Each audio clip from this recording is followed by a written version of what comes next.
Hello, welcome to my channel calculus with Randhir. ये है lecture number 3 of ionic equilibria, 12th standard chemistry, Maharashtra board. आज का हमारा जो पहला टॉपिक है वो है बफर सॉल्यूशंस। बफर सॉल्यूशंस क्या होता है, डेफिनेशन देखो। The solution that resist drastic changes in pH when small amount of strong acid or strong base or water are added। तो ऐसे सॉल्यूशन जो कि अगर मैं उन सॉल्यूशन में थोड़ा स्ट्रॉन्ग एसिड डालूं या फिर स्ट्रॉन्ग बेस डालूं या वाटर डालूं, तो वो अपना जो पीएच है वो चेंज नहीं होने देंगे, रेसिस्ट करेंगे। ठीक है। मतलब अगर मैंने चेंज किया, मतलब स्ट्रॉन्ग एसिड डाला, तो मैं एक्सपेक्ट करूंगा कि उसका जो पीएच है वो 7 से नीचे जाए और जितना भी था उससे भी कम हो। बट वो अपना पीएच मेंटेन रखेगा, चेंज नहीं करेगा अगर स्मॉल अमाउंट में मैं डाल रहा हूं। तो ज्यादा में डालूंगा तो फिर वो भी हैंडल नहीं कर पाएगा। बट स्टिल ये चीज क्या है, कम अमाउंट में अगर मैं एक स्ट्रॉन्ग एसिड या स्ट्रॉन्ग बेस वाटर को डालूं, तो जो सोल्यूशन का पहले से पीएच था ऑलमोस्ट वही मेंटेन रहेगा। कैसे ये काम करता है, क्या है ये चीज, इसमें टाइप्स है। पहले तो एक है एसिडिक बफर, दूसरा है बेसिक बफर।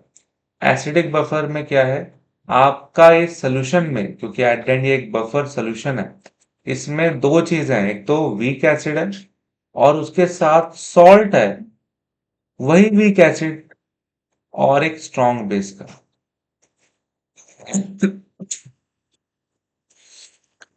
क्या बोला मैंने, जैसे कि अगर एक वीक एसिड लूं, फॉर एग्जांपल एसिटिक एसिड, और साथ में क्या कर लूं, वही वीक एसिड यानी कि एसिटिक एसिड के साथ एक स्ट्रॉन्ग बेस लूं, जैसे कि एक NaOH ले लेता हूं, तो आपको यहाँ पे एक तो वाटर मिल जाएगा, because acid plus base gives salt and water. Plus salt यहाँ पे क्या बनेगा, देखो H और OH मिलके यहाँ पे H2 बना दिए, तो Na जगह ले लेगा H का और बना देगा CH3COONA। ये रहा अपना सॉल्ट। ठीक है। तो हमने वही बोला, एक तो वीक एसिड रहेगा और वीक एसिड के साथ एक सॉल्ट रहेगा। वो सॉल्ट किसका बना रहेगा, वही वीक एसिड और एक स्ट्रॉन्ग बेस का। इस केस में सॉल्ट क्या है, ये सोडियम एसिटेट। ठीक है। तो ये हमारा हो गया वीक एसिड, ये हो गया हमारा सॉल्ट ऑफ वीक एसिड, वही same weak acid and a strong base. इनका जो सोल्यूशन रहेगा वो रहेगा एसिडिक बफर। याद रखो कि एसिडिक बफर में वीक एसिड है, तो नाम पड़ा एसिडिक बफर। ठीक है। फिर इसका जो पीएच फॉर्मूला है, पीएच फॉर्मूला आपको यहाँ पे दिया हुआ है, देखो pKa plus log to the base 10 of the ratio of concentration of salt and acid. तो ये फॉर्मूला याद रखना है आपको। इसको हम हेंडरसन हेसलबैल्क इक्वेशन भी बोलते हैं। दोनों का एक आपको एसिड का मिलेगा, एक बेस का मिलेगा। बाकी ये फॉर्मूला याद रखना है, इसका नाम भी एक है। बाकी formula pH equal to pK plus log to the base 10 of the ratio of salt and acid, दोनों का कॉन्सेंट्रेशन। तो सॉल्ट अपना ये हो गया और ये अपना एसिड हो गया। इनके कॉन्सेंट्रेशन का जो रेशियो है वो आपको यहाँ दिख रहा है, लॉग के साथ विद द बेस 10, और यहाँ पे है पीके। अच्छा, जैसे हम पीएच का फॉर्मूला देखे थे, वैसे पीके के लिए क्या हो जाएगा, pK equal to minus log of K to the base 10। याद है पीएच क्या रहता था, minus log of the concentration of H plus ion to the base 10, यही रहता था। तो बस यहाँ पे H प्लस का कॉन्सेंट्रेशन था, उसके यहाँ पे K डाल दिया। अब K का कॉन्सेंट्रेशन नहीं डाला, बिकॉज K कांस्टेंट है। कॉन्सेंट्रेशन क्यों देगा, एक कांस्टेंट वैल्यू देगा, इसलिए हमने बस K यहाँ पे लिख दिया। ठीक है। सो ये फॉर्मूला याद रखो कि ऐसे करके पीके आ सकता है या जो भी है, जो ढूंढना होगा हम चीजें बना सकते हैं। तो फॉर्मूला याद रखना। फिर ऐसे सेम बेसिक बफर की बात करेंगे तो जहां पे हमारा वीक एसिड आता है वहीं पे आ जाएगा वीक बेस। और जब जैसे एसिड वीक था तो सामने वाला जो है स्ट्रॉन्ग वो बेस रहेगा, उसका जो सॉल्ट है यहां दिखेगा ये। वैसे ही यहाँ पे वीक बेस है, सामने वाली पार्टी एसिड, वो रहेगी स्ट्रॉन्ग, और वो स्ट्रॉन्ग एसिड और ये वीक बेस मिलके जो सॉल्ट बनाएंगे वो साथ में आपको लेना है इसके साथ, और बना लोगे आप सोल्यूशन। जैसे कि आपका वीक बेस है NH4OH। ठीक है, पहली चीज ये हो गई। दूसरी चीज क्या, कि यही वीक बेस के साथ अगर एक मैं स्ट्रॉन्ग एसिड ले लूं जैसे कि HCl, तो मुझे यहाँ पे नो डाउट वाटर मिल जाएगा। प्लस सॉल्ट के नाम पे मुझे यहाँ पे क्या मिलेगा, देखो H और OH मिलके बना दिए वाटर। सॉल्ट के लिए NH4 और ये Cl, ये रिएक्ट करेंगे, तो ये हुआ मेरा salt of the same weak base and a strong acid, ये सॉल्ट। तो एक तो ये चीज है और एक ये दूसरी चीज है, इन दोनों का क्या बनेगा यहाँ पे सोल्यूशन। और because the base is weak, so we can say the buffer is basic. Same formula ऐसे यहाँ पे पीएच का था, वैसे आप यहाँ पे पीओएच के लिए देखोगे। पीओएच के लिए क्या हो जाएगा यहाँ पे, ध्यान दो, पीएच के लिए क्या था, पी के था। के आपको याद है, के डिसोसिएशन कांस्टेंट। ए है तो मतलब एसिड का डिसोसिएशन कांस्टेंट है। वैसे यहाँ पे पीओएच है तो यहाँ पे पीके भी आ गया, यानी कि बेस का डिसोसिएशन कांस्टेंट। बाकी यहाँ पे सेम है लॉग, जैसे यहाँ पे एसिड आता था यहाँ पे बेस आ जाएगा। log to the base 10 of ratio of the concentration of salt and base। ठीक है, वैसे जैसे पीके डिफाइन किया वैसे आप पीके भी बोल सकते हो, पीके भी है माइनस ऑफ लॉग ऑफ के बी टू द बेस 10। ठीक है, तो ये दोनों इक्वेशन, ये भी और ये भी, ये दोनों ही जो फॉर्मूला आपको दिया है ये दोनों को हम बोलते हैं हेंडरसन हेजलबैक इक्वेशन। ठीक है, याद रखना हेंडरसन हेजलबैक इक्वेशन। इजी है, इसका काम भी आ सकता है न्यूमेरिकल में खासकर। ठीक है, फिर और बातें करते हैं इसके बारे में कि भाई ये टाइप तो देख लिए बट काम क्या करता है, कैसे करता है। तो एग्जाम्पल हम ले लेते हैं, हमारा जो पहला एग्जाम्पल था एसिड बफर का, कि हमने एक वीक एसिड लिया और सॉल्ट लिया, weak acid plus strong base का, वो ये इनका एडिशन करके जो सोल्यूशन बनेगा वो अपना बफर ही है एक हिसाब से, एसिडिक बफर। अब काम क्या होगा देखो, यहाँ पे जो अपना सॉल्ट है ये डिसोशिएट होगा completely, provides large concentration of acetate ion. यहाँ पे क्या हो रहा है, ये एक सॉल्ट हो चुका है, सॉल्ट बन चुका है, तो ये डिसोसिएशन शो करेगा और आपको आयंस मिलेंगे यहाँ पे ठीक ठाक अमाउंट में।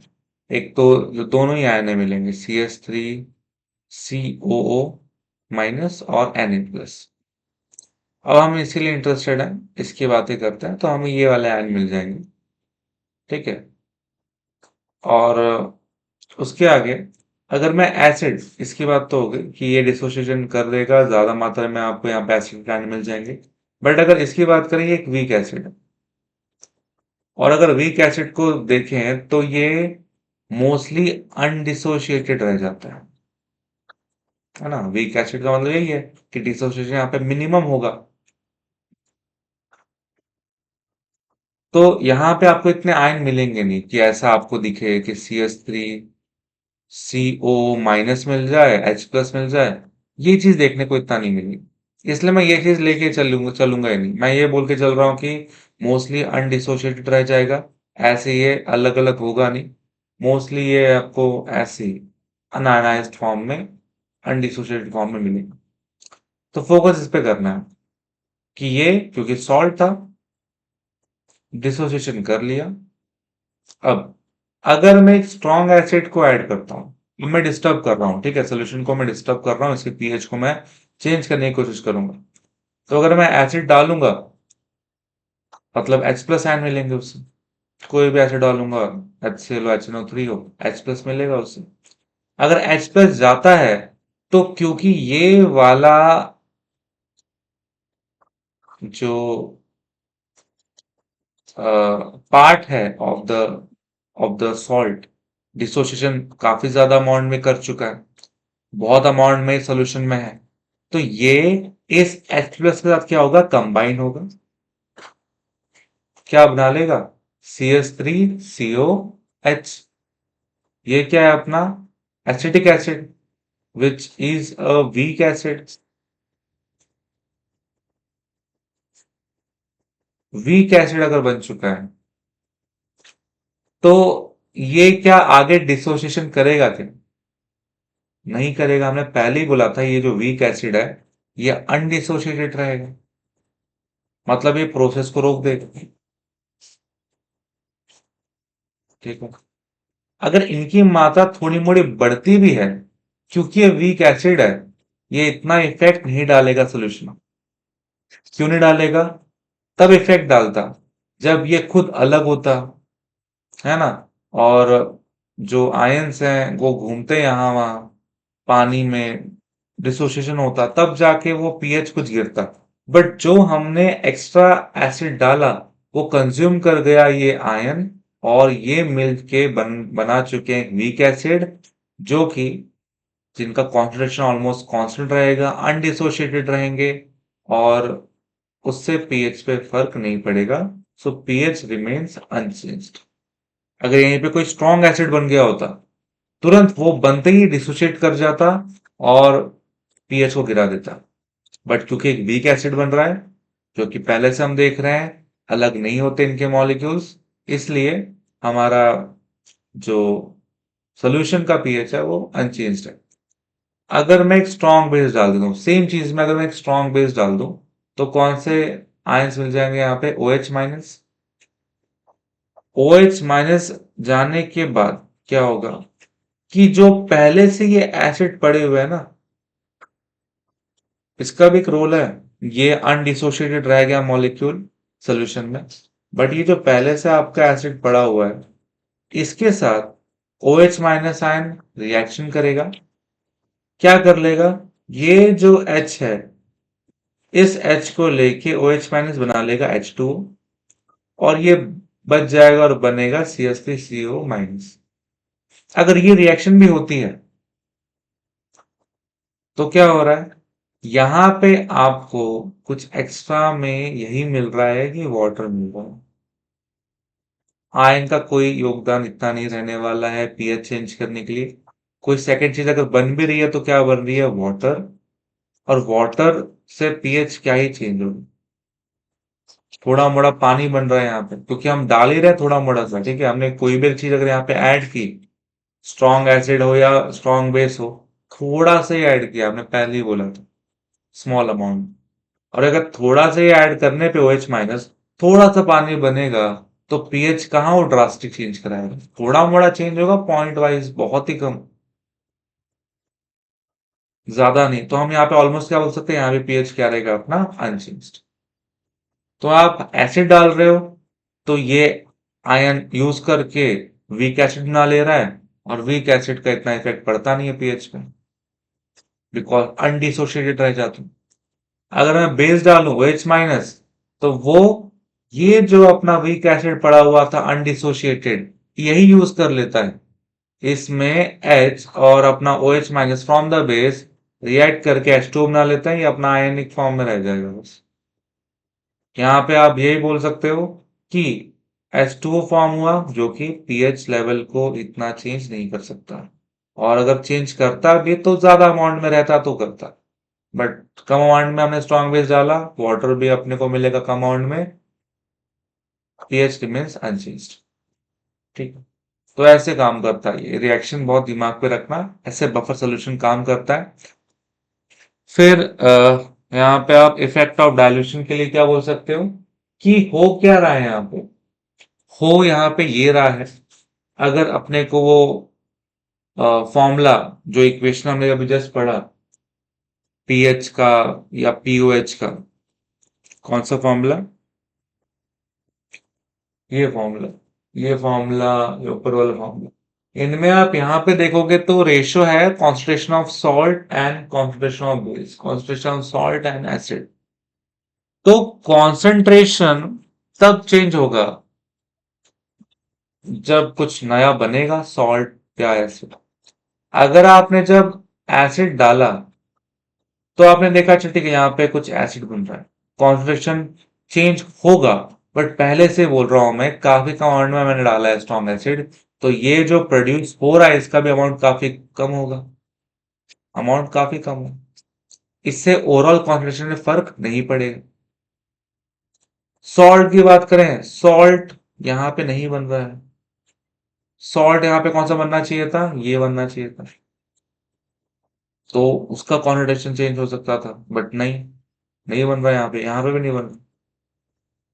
इसलिए हम यही बोल रहे हैं, बिकॉज कॉन्सेंट्रेशन यहाँ पे चेंज नहीं हो रहा किसी का भी, एसिड का भी, बेस का भी।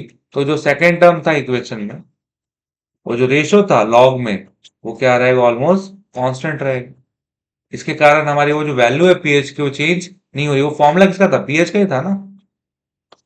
इक्वेशन किसके लिए थे? पीएच की थी, पीओएच की थी। जब ये वैल्यू, तो कांस्टेंट है, कांस्टेंट ऑफ समथिंग है, कांस्टेंट ही रहेगा।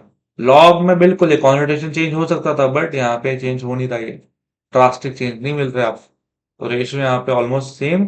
इसलिए on dilution of some strong acid small amount में या बेस, ये ओवरऑल वैल्यू सेम ही रह रही है। इसलिए हम बोल रहे हैं कि पीएच या पीओएच जो है वो सेम रहेगा, अनचेंज रहेगा।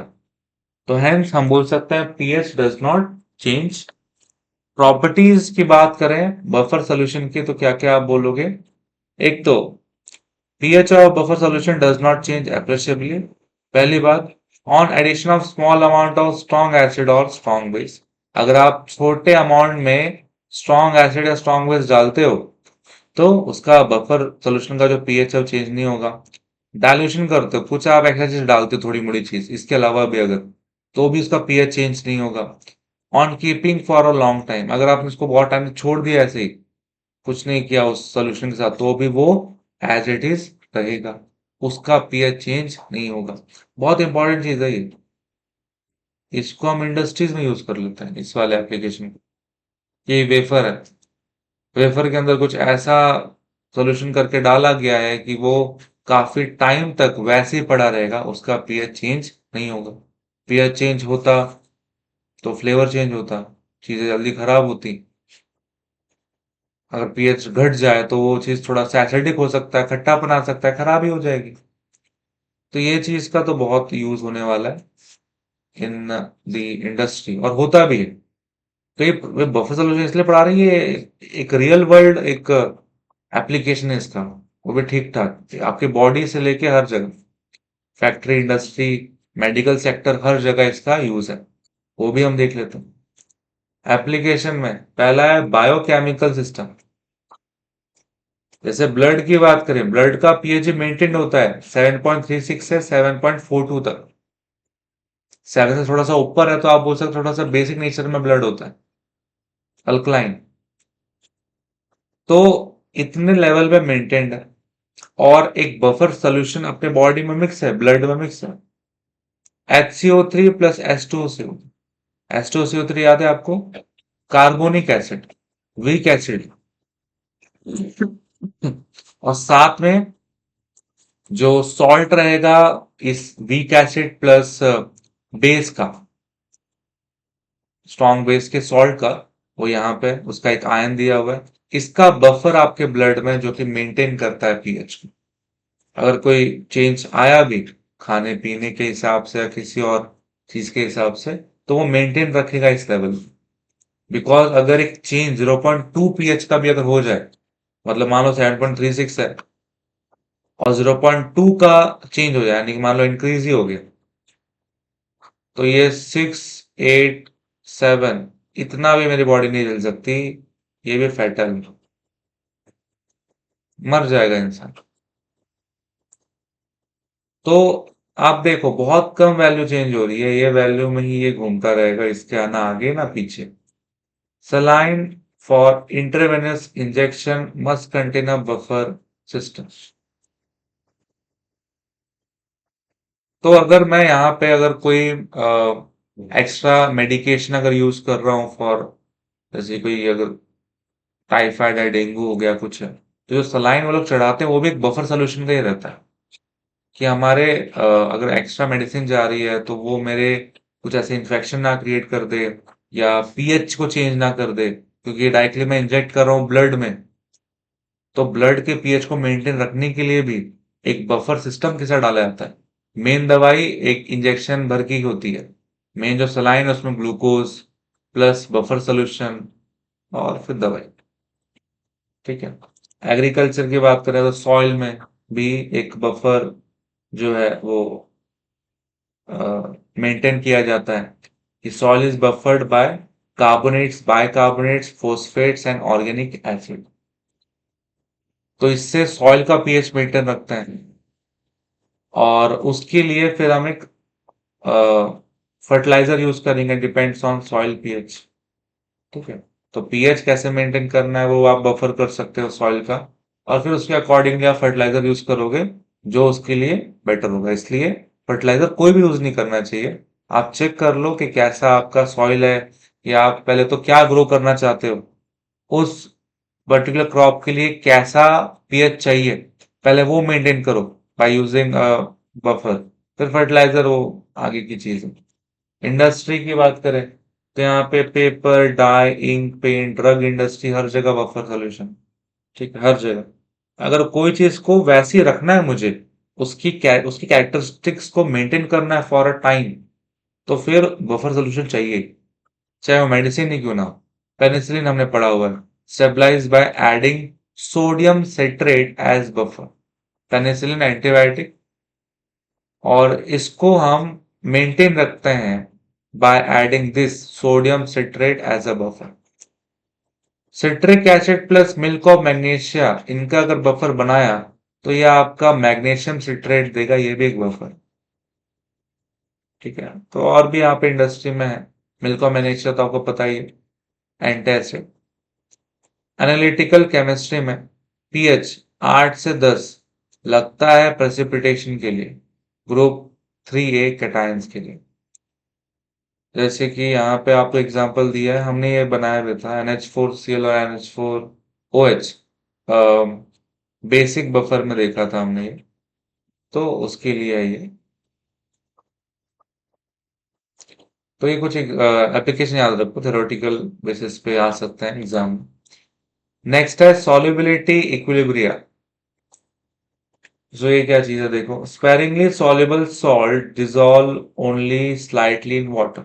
कुछ अगर काफी कम घुलने वाले हैं पानी में तो काफी कम ही घुलेंगे वही लिखा है। Example, AgCl in water, AgCl को अगर मैं पानी में डालता हूँ तो काफी कम अमाउंट डिसॉल्व करेगा।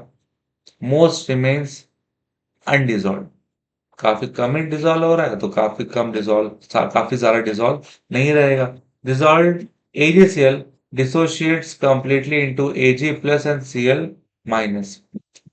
और जो थोड़ा बड़ा डिसोशिएट हो भी रहा है वो कैसे डिसोशिएट होगा, कुछ इस हिसाब से, है ना। AgCl Ag plus plus Cl minus, और काफी अमाउंट ये अनअनाइज्ड या अन डिसोशिएटेड है, इसलिए यहाँ पे इक्विलिब्रियम सेट हो जाएगा। Ag प्लस Cl माइनस, फिर वो थोड़े मोड़े कंबाइन होकर वापस से रिवर्स बैक हो सकता है। Equilibrium exist between undissolved solid and dissolved ion, तो एक इक्विलिब्रियम मेंटेन हो जाएगा बिटवीन दिस। उसके बाद इक्विलिब्रियम कांस्टेंट हम निकालना जानते हैं कैसे, concentration of the product divided by concentration of reactant. फिर ऐसे आप निकाल सकते हो, क्या निकाल सकते हो, सिंस AgCl का कॉन्सेंट्रेशन तो कांस्टेंट ही रहेगा, क्योंकि काफी कम अमाउंट ही डिसोशिएट हुए और ये बनाएंगे। मोस्टली ये जैसा पहले था उतना ही ये रहेगा, इसलिए यानी कि इसका कॉन्सेंट्रेशन जो रहेगा वो हम बोल सकते हैं कांस्टेंट रहेगा before and after. It is combined with K to give solubility product KSP। यहाँ पे क्या बोला यार, देख, ये जो चीज है मैं बोल रहा था, इसका जो कॉन्नोटेशन है वो ऑलमोस्ट क्या है, कांस्टेंट है। इसको मान लो कुछ आप के डैश, इसको अगर मैं लेफ्ट साइड में भेजूंगा तो के के साथ ये के डैश मल्टीप्लाई होगा, और मुझे बस ये न्यूमरेटर वाली चीज दिखाई देगी राइट साइड में, concentration of Ag plus into concentration of Cl minus.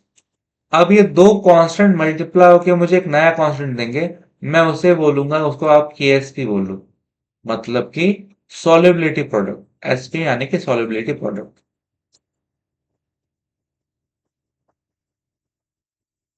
ठीक है, सॉल्युबिलिटी प्रोडक्ट वो यहाँ पे आपको दिया हुआ है। ठीक है, तो ये एक डेफिनेशन भी हो जाती है सॉल्युबिलिटी प्रोडक्ट की, कि concentration of the product is nothing but the solubility product.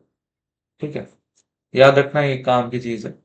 आगे एक अगर मैं जनरल फॉर्मूले के लिए बात करूं तो कुछ ऐसे मैं बोलूंगा कि अगर एक सॉल्ट है B X A Y form में, सॉलिड फॉर्म में, और ये कुछ ऐसे ही स्पेरिंगली सॉल्युबल है और इक्विलिब्रियम सेट कर दे रहा है कुछ भी थोड़े मोड़े अमाउंट में जो डिसोसिएशन हो रहा है उनके साथ, तो मैं यहाँ पे क्या बोलूंगा, देखो बी पे चार्ज क्या होगा, बी पे चार्ज होगा जो ए के साथ है, ये क्रॉस मल्टीप्लाई होता है ना, तो बी के ऊपर चार्ज होगा वाई प्लस, ए पे चार्ज होगा ये एक्स में माइनस, फिर बी के अगर एटम एक्स थे तो आयन भी क्या होंगे, एक्स होंगे, ए के अगर एटम वाई थे तो आयन भी क्या होंगे, वाई होंगे। ऐसे हम बैलेंस करते ही हैं बस। और जब केएसपी की बात करेंगे तो यहाँ पे कॉन्सेंट्रेशन चाहिए मुझे दोनों का, बी का और ए का, तो बी लिख दिया मैंने, बी है Y plus with charge Y plus, और कितना अमाउंट था इसका, एक्स, तो एक्स आ जाएगा पावर में, फिर ए एक्स माइनस जो अपना आयन है, इसके एक अमाउंट y है तो y आ जाएगा पावर। ऐसे इसको हम यूज करेंगे, तो ध्यान देना। फिर यहाँ पे कुछ एग्जांपल भी हैं, अगर कुछ सॉल्ट दे दूं मैं, पहला है barium sulphate, same equilibrium set हो जाएगा, बस केस पे यूज कैसे करना है वो उसके लिए एग्जांपल है। एग्जांपल देखो यहाँ पे, तो जैसे आप देखोगे अगर मैं केएस पे वैल्यू पूछूं आपसे, तो आप क्या बोलोगे, एक तो इसका कॉन्नोटेशन लगेगा B A two plus into SO four two minus. फिर पावर में क्या होता है, पावर में बीए के साथ कोई कोएफिशिएंट रहेगा तो पावर में जाएगा, जैसे यहाँ पे देखो इसके साथ कोएफिशिएंट था एक्स तो उसके पावर में आ गया था एक्स, इसके साथ कोएफिशिएंट था वाई तो पावर में आ गया था Y. Barium B A two plus के साथ क्या दिख रहा है, वन दिख रहा है, तो पावर में वन ही रहेगा, जो रहे ना रहे। एसओ फोर टू माइनस के साथ क्या है, वन है, पावर में वन रहेगा। तो यहीं पे आप खत्म कर दोगे, ये हो गया अपना एक्सप्रेशन फॉर के एस की। फिर इसके लिए आप देखोगे सेम, इनका अभी यहाँ पे देखो सी ए टू प्लस है लिखा, एफ माइनस है लिखा, बट एफ के साथ टू कोएफिशिएंट है तो टू आ जाएगा एफ के पावर, कॉन्सेंट्रेशन के पावर में। सेम आगे भी देखो, बी आई थ्री प्लस है, टू कोएफिशिएंट टू आ गया पावर में, एस टू माइनस है, थ्री कोएफिशिएंट थ्री आ गया पावर में। ऐसे आप इसको यूज करोगे, बना लोगे आराम से। ठीक है, उसके बाद नेक्स्ट है relationship between solubility and solubility product. एक क्या चीज है देखो, तो सॉल्युबिलिटी पता ही हमें, जैसे कि कुछ अमाउंट ऑफ कंपाउंड है जो डिसॉल्व कर जाए in some unit volume of its solution या सैचुरेटेड सोल्यूशन, तो उससे आप उसका सॉल्युबिलिटी बोलोगे, जितना अमाउंट डिसॉल्व हो जाए पर यूनिट वॉल्यूम 100 ml में या 1 लीटर में, तो वो आपका सॉल्युबिलिटी दर्शाएगा।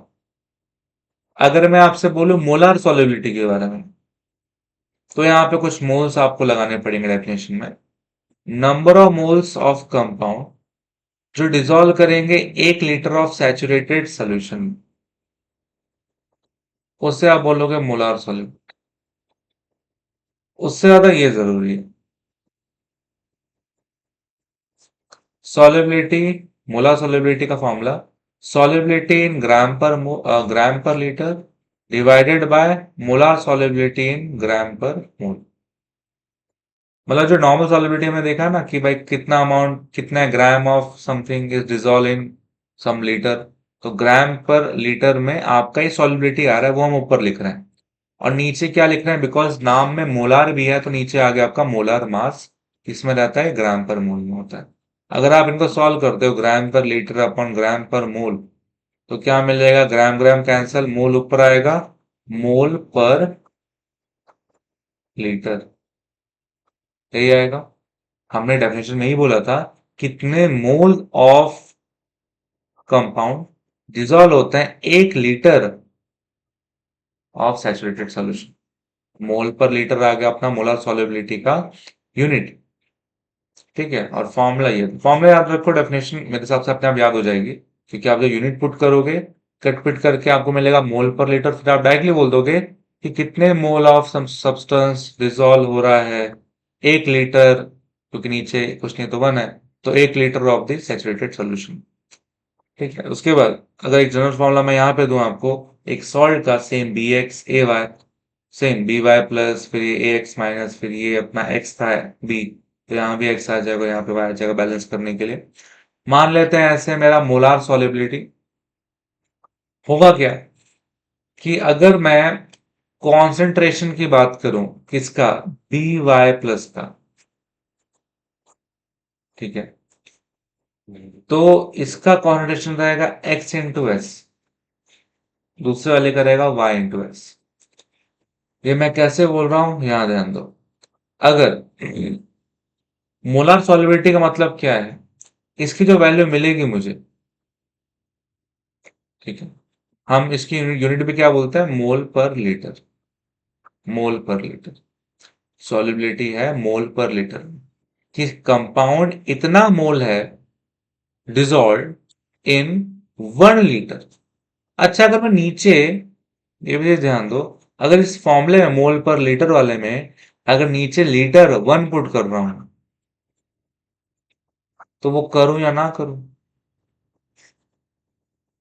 अल्टीमेटली यहाँ पे क्या हो रहा है, सॉल्युबिलिटी, यहाँ पे molar solubility number of moles के बराबर आ रहा है। ठीक है, तो मोल का डायरेक्टली यहाँ पे रिलेशन मिलेगा आपको, देखो मान लेते हैं कि B X A Y S, जो अपना मोलर सॉल्युबिलिटी था एस, इतने, क्योंकि ये मोल के बराबर है, तो इतने moles of B X A Y dissolve कर गए इन 1 लीटर। ठीक है, मुझे पता था कि इनिशियली बी वाई प्लस के कितने नंबर ऑफ मोल थे, एक्स थे। कब था, जब ये एक ही, जब ये एक मोल डिसॉल्व करेगा, तो बी वाई प्लस के एक्स मोल मिलेंगे, ए वाई माइनस के वाई मोल मिलेंगे। बट अब मैंने खुद से क्या बोला, कितने मोल अब मान लेते हैं डिसॉल्व हो रहे हैं, एस। तो यहां पे अगर हम एस मल्टीप्लाई करते हैं, तो हर जगह करना पड़ेगा, इधर भी और इधर भी। तो उस केस में मैं बोल रहा हूं फिर, कि जब बी वाई प्लस का आप पूछोगे कितने नंबर ऑफ मोल्स है, तो आप क्या बोलोगे, एक्स एस। ठीक है, और सेम अगर मैं ए एक्स माइनस के लिए पूछूंगा, तो आप क्या बोलोगे, कितने नंबर ऑफ मोल यहां पे बनेंगे, वाई एस। ठीक, और ठीक है, आपने यहाँ पे नंबर ऑफ मोल्स निकाला ये, बट यहाँ पे कॉन्सेंट्रेशन कॉन्सेंट्रेशन बोल रहे हैं, ये कहां से, जैसे आप मोलारिटी की बात कर लो ना, मोलारिटी का फॉर्मूला क्या होता है, number of moles per volume of the solution in litre. मैंने पहले ही बोल दिया था 1 लीटर पुट कर रहे हैं, मतलब इसको तो आप इग्नोर ही कर सकते हो, एक वैल्यू नीचे है तो इग्नोर कर सकते हैं। मतलब यहाँ पे मोलारिटी यानी कि कॉन्सेंट्रेशन इक्वल है किसके, नंबर ऑफ मोल्स के। तो ये जितने नंबर ऑफ मोल्स आ चुके हैं, एक्सएस या वाई एस, यही क्या हो जाएगा, इसका कॉन्सेंट्रेशन हो जाएगा। ये जो मोल्स हैं यही हो जाएगा कॉन्सेंट्रेशन। इसलिए जब मैं बोल रहा हूं कि बी वाई प्लस कॉन्सेंट्रेशन क्या, तो आप क्या बोलोगे, एक्सेस है, बिकॉज उतने मोल्स प्रोड्यूस रहते हैं, जितना मोल उतना molarity, because the volume is 1 litre. और सेम हमारा जो ए एक्स माइनस का नंबर ऑफ मोल्स मिल रहा था हमें, वाई एस, और वही हो जाएगा इसका कॉन्सेंट्रेशन। तो ये बहुत बारीक चीज है, 2-3 फॉर्मूला समझ में आके डायरेक्टली हम नहीं बोल सकते ये कैसे कॉन्सेंट्रेशन कोएफिशिएंट के बराबर होगी। हमेशा 1 लीटर के ऊपर ध्यान देना है आपको। 1 लीटर से क्या हुआ, एक तो नंबर ऑफ मोल्स को हमने ऐसे ही बोल दिया, मोलर सॉल्युबिलिटी, बिकॉज उसके फॉर्मूले में नीचे हमने वॉल्यूम को इनपुट किया। फिर हम जब आगे गए, अगर ये 1 था तो सब कुछ, ये x था ये y था। अगर ये s नंबर ऑफ मोल खुद डिसॉल्व हो रहा है तो मैं s से मल्टीप्लाई कर दूंगा बोथ द साइड्स। फिर यहाँ पे आप ये देखोगे कि अच्छा अब number of moles B Y plus का एक्सेस बन रहा है ना। और जितने नंबर ऑफ मोल्स होंगे as per the formula of molarity, उतने आपको मोलार कॉन्सेंट्रेशन मिलेगा, बिकॉज इसके फॉर्मूले में वॉल्यूम 1 लीटर हो जाएगा। इसलिए जितने भी मोल्स मिल रहे हैं मुझे बी वाई प्लस के या ए एक्स माइनस के, वही हो जाता है उनका कॉन्सेंट्रेशन। ठीक है। फिर अगर आप के एस पी पता करो, के एस पी का आपको पता था फॉर्मूला, क्या होता है फॉर्मूला के एस पी का? आपको बस देखना है राइट साइड को। राइट साइड है, प्रोडक्ट साइड में क्या क्या दिख रहा है आपको? B Y plus and A X minus. तो बी वाई प्लस का कॉन्सेंट्रेशन है, ए एक्स माइनस का कॉन्सेंट्रेशन। बी वाई प्लस के साथ कोएफिशिएंट क्या है? एक्स, तो पावर में आएगा एक्स। इस साथ कोएफिशिएंट क्या है? वाई, पावर में आएगा वाई। अब सेम कॉन्सेंट्रेशन हमने निकाला हुआ है, बी वाई प्लस के लिए एक्सेस है, पुट कर दिया, पावर में एक्स था एज इट इज। इसका कॉन्सेंट्रेशन वाई एस और पावर में वाई। पावर सेपरेट हो जाएगी, एक्स के साथ भी एक्स आ जाएगा और सेम वाई के साथ वाई आ जाएगा। फिर एक्स दोनों जगह पे एक्स के साथ, एक एक्स के साथ पावर में एक्स है इंटू दूसरे वाले एक्स के साथ पावर में वाई है। तो आप क्या बोल सकते हो? एस की पावर एक्स प्लस वाई। तो ये फॉर्मूला बन रहा है हमारा। ठीक है। ये फॉर्मूला है एक relationship between solubility and solubility product. Solubility product मतलब क्या? ये सॉल्युबिलिटी मतलब क्या है? ये तो एक एक्सप्रेशन है दोनों के बीच में, याद रखना है। K S P equal to X raise to X, Y raise to Y. Easy जा रहा है। एक्स क्या है? पहले वाले का पहला दूसरा ऐसे कोई फर्क नहीं पड़ता है यहाँ पे, पहला क्या है दूसरा क्या है, बिकॉज अल्टीमेटली वैल्यू जो है वो सेम ही आएगी। तो जो दो चीजें आपको मिल रही हैं प्रोडक्ट में, कोएफिशिएंट में, ठीक है, या पावर भी अगर दिख रहा है तो पावर भी लेके चल सकते हो, सेम वैल्यू की सेम पावर, एक्स के पावर में एक्स, वाई के पावर में वाई, और आखिरी में जो एस है मोलर सॉल्युबिलिटी, उसके पावर में क्या, दोनों को ऐड कर दोगे एक्स प्लस में। ये इक्वल आ जाएगा मेरा सॉल्युबिलिटी प्रोडक्ट की। ठीक है, ये चीज है। फॉर एग्जाम्पल भी आप देख सकते हैं यहाँ पे, जैसे कि मैं अगर आपको ये एग्जाम्पल दूं, तो यहाँ पे एक्स क्या है, कोएफिशिएंट क्या है पहले वाले का? 1, दूसरे वाले का भी क्या है? 1। इसके फॉर्मूले से अगर आप जाते हो, फॉर्मूला क्या था? X raise to X, Y raise to Y, और आखिरी में क्या था? X raise to X plus Y. यहाँ पे आप दोनों ही 1 1 देख रहे हो, तो ये तो 1 की पावर 1, 1 की पावर 1, और एस की पावर 1 प्लस 1। 1 पावर 1, 1 की पावर 1, तो ये तो 1 ही हो गया, गायब हो जाएगा, बस क्या बचेगा? एस की पावर 2। तो ये डायरेक्टली रिलेशन आ गया। आपको रिएक्शन दिया रहेगा, आपको कोई एक चीज दी रहेगी, जैसे केस पे दी रहेगी, आप एस निकाल दो, एस दिया रहेगा, ये निकाल दो।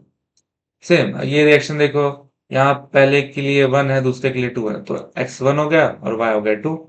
सेम 1 की पावर 1, 2 की पावर 2, एस की पावर 1 प्लस 2, यही होगा। ये तो गायब होगा, 2 की पावर 2 इज 4, और एस की पावर, ठीक है।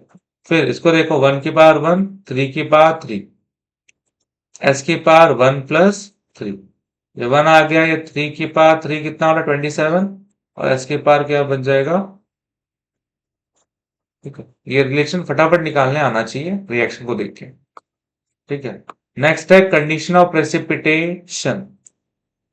सो क्विक कंडीशन थोड़ा देख लो आप। पहले तो हमने सॉल्युबिलिटी प्रोडक्ट देखा केएसपी, क्या पढ़ा था उसके बारे में, कि ये ऐसा प्रोडक्ट है आयन कॉन्सेंट्रेशन का, बट हमेशा इक्विलिब्रियम के लिए बात की गई है। ये जो हमने प्रोडक्ट लिया था, हम जो भी प्रोडक्ट लेते हैं केएसपी में, केएसपी का फॉर्मूला क्या होता है कि प्रोडक्ट साइड में जो है हमको प्रोडक्ट लो कॉन्सेंट्रेशन का, बट ये तब एप्लीकेबल है जब यहाँ पे क्या रहे, इक्विलिब्रियम रहे। ठीक है। बट एक चीज नहीं पढ़ रहे हम यहाँ पे, आयोनिक प्रोडक्ट। आयोनिक प्रोडक्ट भी यही चीज है लगभग, बस फर्क क्या है, यहाँ पे इक्विलिब्रियम के लिए, यहाँ पे कोई भी कंडीशन के लिए सेम बात देगा ये।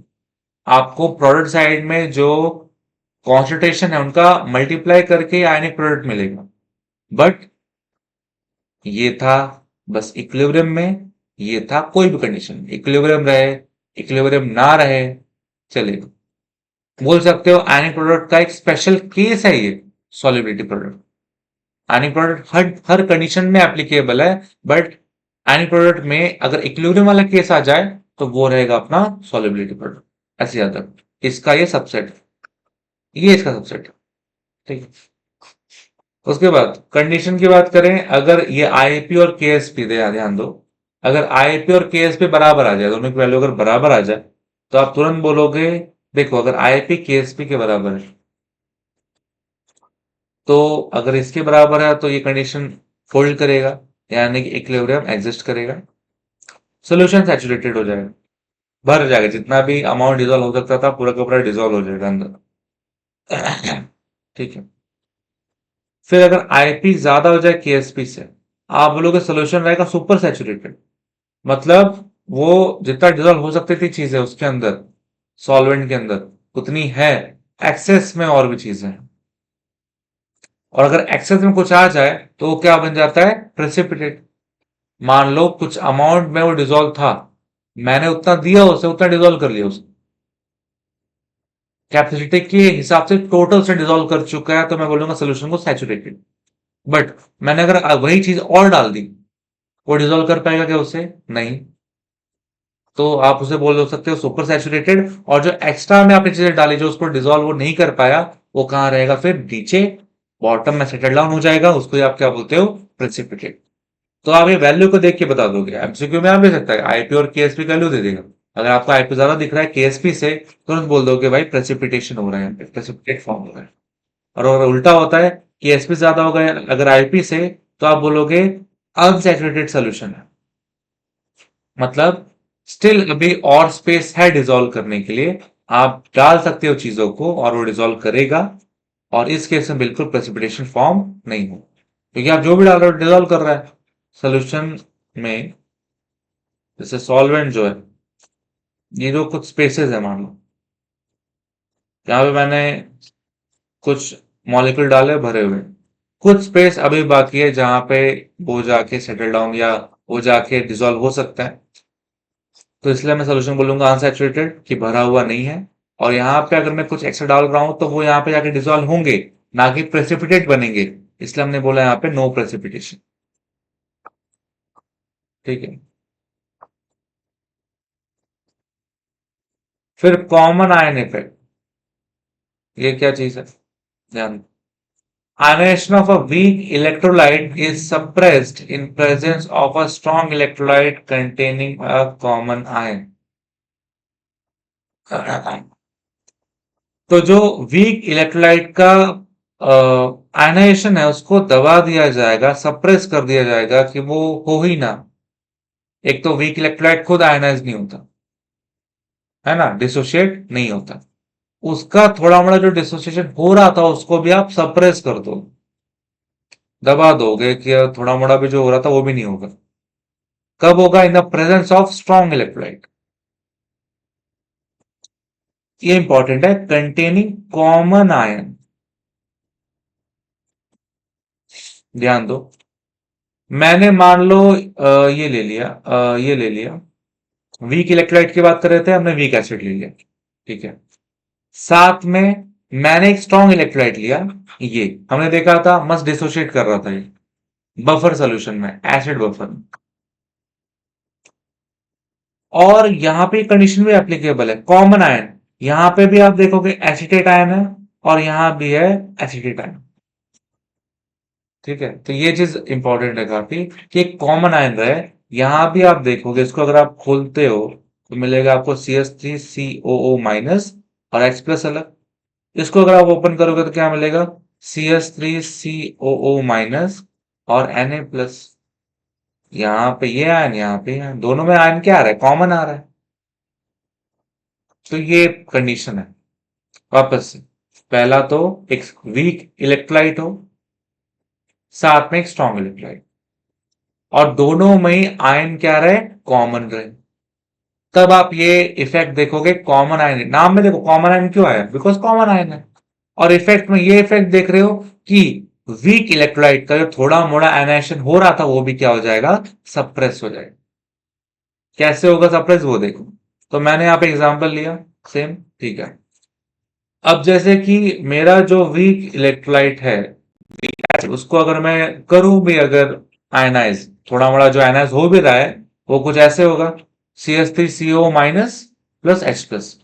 बिकॉज काफी स्मॉल अमाउंट ये डिसोसिएशन कर रहा है, तो यहाँ पे क्या रहेगा, इक्विलिब्रियम सेट रहेगा, है ना। ठीक है। स्ट्रॉन्ग इलेक्ट्रोलाइट की बात करें तो ये कंप्लीटली डिसोशिएट करेगा आयंस में, और इक्विलिब्रियम यहाँ पे सेट हो पाएगा क्या, नहीं, बिकॉज स्ट्रॉन्ग इलेक्ट्रोलाइट स्टार्टिंग से बढ़ते आ रहे हैं, एक तरफा रिएक्शन होगी, जितने आए सबके सब अलग हो गए, और यहाँ पे थोड़ा भी अनआयनाइज्ड मॉलिक्यूल नहीं बचा, कंप्लीट डिसोसिएशन। ठीक है।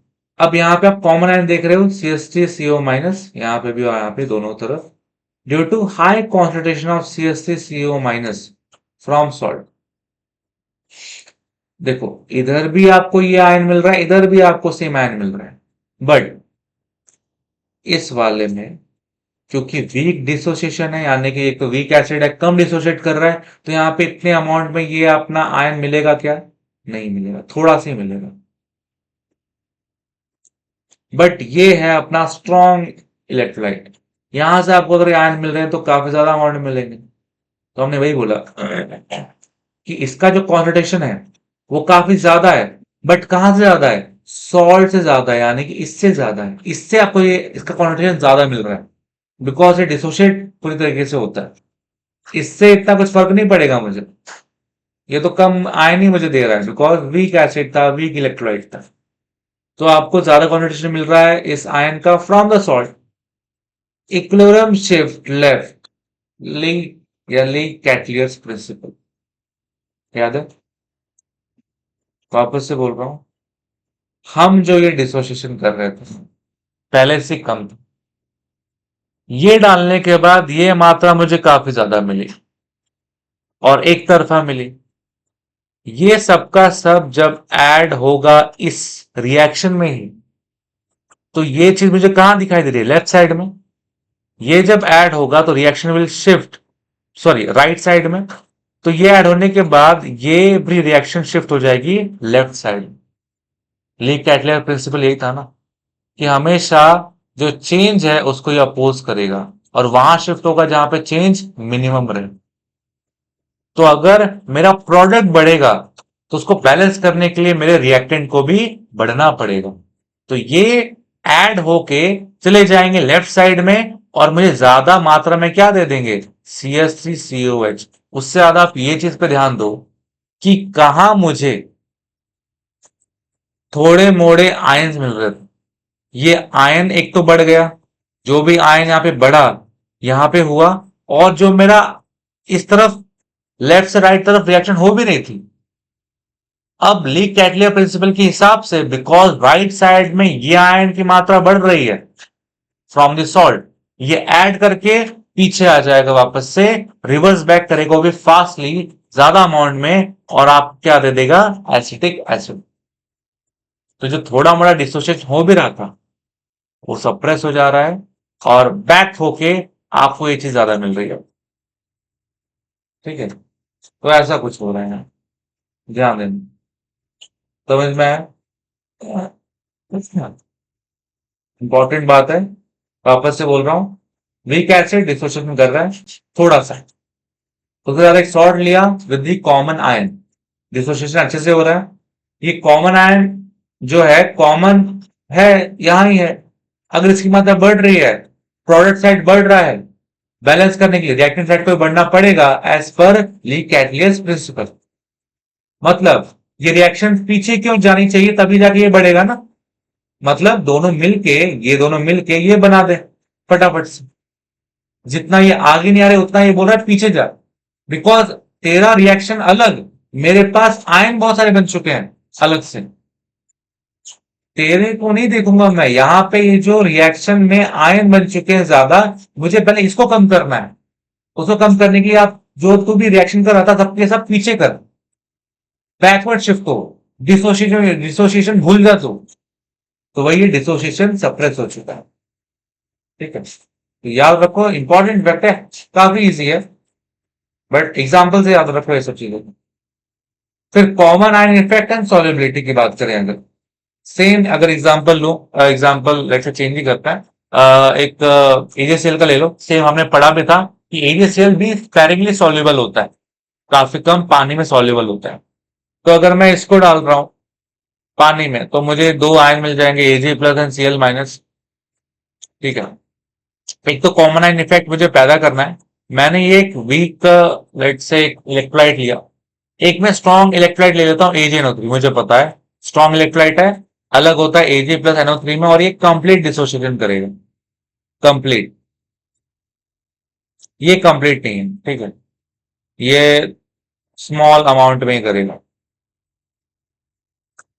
अब आप यहां पे भी देख रहे हो, आपको कॉमन आयन दिख रहा है ना, यहाँ पे भी Ag प्लस है और यहाँ पे भी है Ag प्लस, तो कॉमन आयन इफेक्ट यहाँ पे हो सकता है। एक चीज है वीक, एक चीज है स्ट्रॉन्ग, और कॉमन आयन दिख गया, बस कॉमन आयन इफेक्ट यहाँ पे बिल्कुल हो सकता है।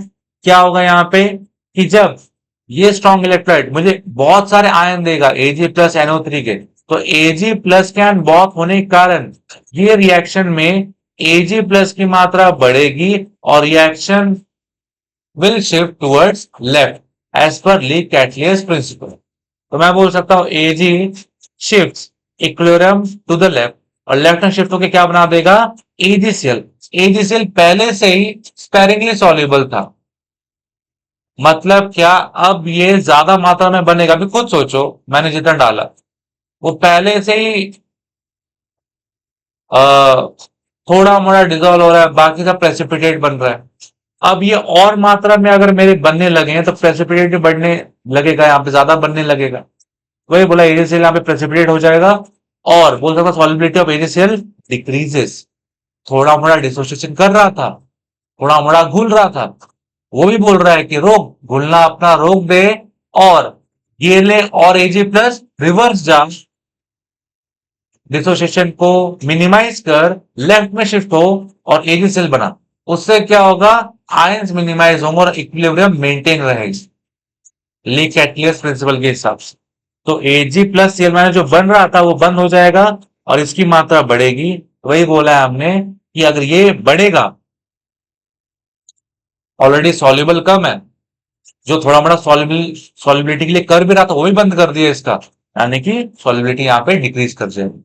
यही है यहाँ पे इफेक्ट। कभी भी कॉमन इफेक्ट में ये होगा कि आपकी जो चीज लेफ्ट में थी, जो आपकी वीक इलेक्ट्रोलाइट थी, उसकी सॉल्युबिलिटी क्या हो जाएगी, डिक्रीज कर जाएगी। समझ में आ रहा है? कंक्लूजन यही है कि solubility of a sparingly soluble salt decreases in presence of common ion. तो सेम बात ही हमने पढ़ी, बस उसमें हमने यही ऐड कर दिया कि सॉल्युबिलिटी यहाँ पे घट रही, क्योंकि डिसोसिएशन हो रहा था, थोड़ा बड़ा सॉल्युबल था, बट लेफ्ट में शिफ्ट हुआ, अब जो हो भी रहा था वो भी नहीं होगा, अब ज्यादा मात्रा में रिवर्स ही होगी इक्वेशन। सो AgCl बनेगा जो कि एक स्पेरिंगली सॉल्युबल सब्सटेंस है, और जो है डिसोसिएशन हो रहा था वो भी बंद हो गया, तो सॉल्युबिलिटी घट गई। ठीक है, लास्ट टॉपिक था अपने चैप्टर का। एक क्वेश्चन देख लेते हैं। आपको सॉल्युबिलिटी प्रोडक्ट दे दिया है, यानी कि आपको KSP की वैल्यू गिवन है, हमें बताना है सॉल्युबिलिटी को मोल पर डीएम क्यूब, यानी कि मोल पर लीटर में। एन एक और है ग्राम पर लीटर में भी बोला है आपको एक हिसाब से DM cube. Molar mass of AgBr आपको दिया हुआ है। ठीक है, अब आप देखो कैसे करेंगे, पहले आप रिएक्शन लिख लो, बिना रिएक्शन के हम KSP नहीं निकाल सकते, है ना। सो सॉल्युबिलिटी इक्विलिब्रियम ऑफ AgBr के लिए सिंपल सा देखो, Ag 1 है, Br भी 1 है, वो एक दूसरे के चार्ज में 1 1 आ जाएगा, और बिकॉज दोनों एटम 1 है तो आयन भी क्या रहेंगे 1 1 रहेंगे, तो आप X भी 1 बोल सकते हो, Y भी 1 बोल सकते हो। ठीक है, KSP कैसे निकाल सकते हैं, Ag और Br कॉन्सेंट्रेशन लिखा, बिकॉज 1 1 कोएफिशिएंट है X1 Y1, तो पावर भी क्या रहेगा 1 1 रहेगा। आप अगर सॉल्युबिलिटी से अगर रिलेशन निकालते, बिकॉज निकालना है अपने को सॉल्युबिलिटी, तो क्या था formula, x raise to x, y raise to y, s raise to x plus y। X भी वन वाई भी वन, तो अगर मैं पुट करता हूँ 1:1, 1:1, S⁻1+1, ये तो वन ही रहेगा और ये बन जाएगा S⁻S²। तो मैं यहाँ पे केस भी जानता हूँ, मैं निकाल लूंगा एस। सिंपल सी बात। तो एस निकालने के लिए स्क्वायर में यहाँ भेजूंगा तो यहाँ बन जाएगा square root under root of जो आपको वैल्यू दी गई है, पुट करके निकाल सकते हो आप बाय यूजिंग लॉग टेबल से भी काम कर सकते हो आराम से। लॉग टेबल से करके लॉग एंड लॉग कर लेना, आराम से वैल्यू आ जाएगी आपकी। अच्छा, सॉल्युबिलिटी हमने डिफाइन नहीं किया था मोल पर लीटर में, याद है? तो बाय डिफॉल्ट ये जो वैल्यू आएगी किसमें आएगी? मोल पर लीटर में ही आएगी। पहला काम अपना हो गया। फिर बोला है ठीक है निकाल लिया, अब निकालो ग्राम पर लीटर में, ग्राम पर डीएम क्यूब। तो ग्राम पर डीएम क्यूब के लिए खुद सोचो, ये कौन सी सॉल्युबिलिटी याद है आपको? ये नॉर्मल सॉल्युबिलिटी नहीं है। हमने ये जो सॉल्युबिलिटी पढ़ी है तो आपकी मोलार सॉल्युबिलिटी, बिकॉज फॉर्मूले में भी या यूनिट में भी मोल आ रहा है, मोलार सॉल्युबिलिटी, और इसका हम रिलेशन निकाले थे केएसपी के साथ। बट अगर सॉल्युबिलिटी ग्राम पर डीएम क्यूब है, आपका नॉर्मल सॉल्युबिलिटी जो हमने पहले से पढ़ा था, याद है? देखो यहां पे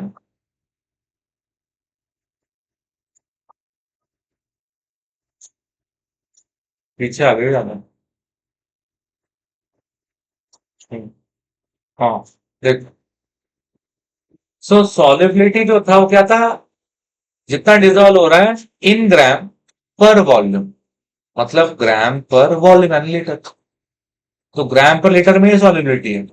याद रखो, ये फॉर्मूला देख लो ना यार। ये मेरा है मोलार सॉल्युबिलिटी, इसमें रहता है मोल पर लीटर में, और यहाँ न्यूमरेटर में जो सॉल्युबिलिटी है वो ग्राम पर लीटर में। तो मेरे पास ये वैल्यू है, मुझे ये वैल्यू निकालनी है solubility in gram per litre. तो ये निकालने के लिए यहाँ भेजूंगा, तो मतलब जो मेरी मोलार सॉल्युबिलिटी उसमें आपको मल्टीप्लाई कर देना है मोलार मास को, है ना? और आपको मिल जाएगा solubility in gram per litre.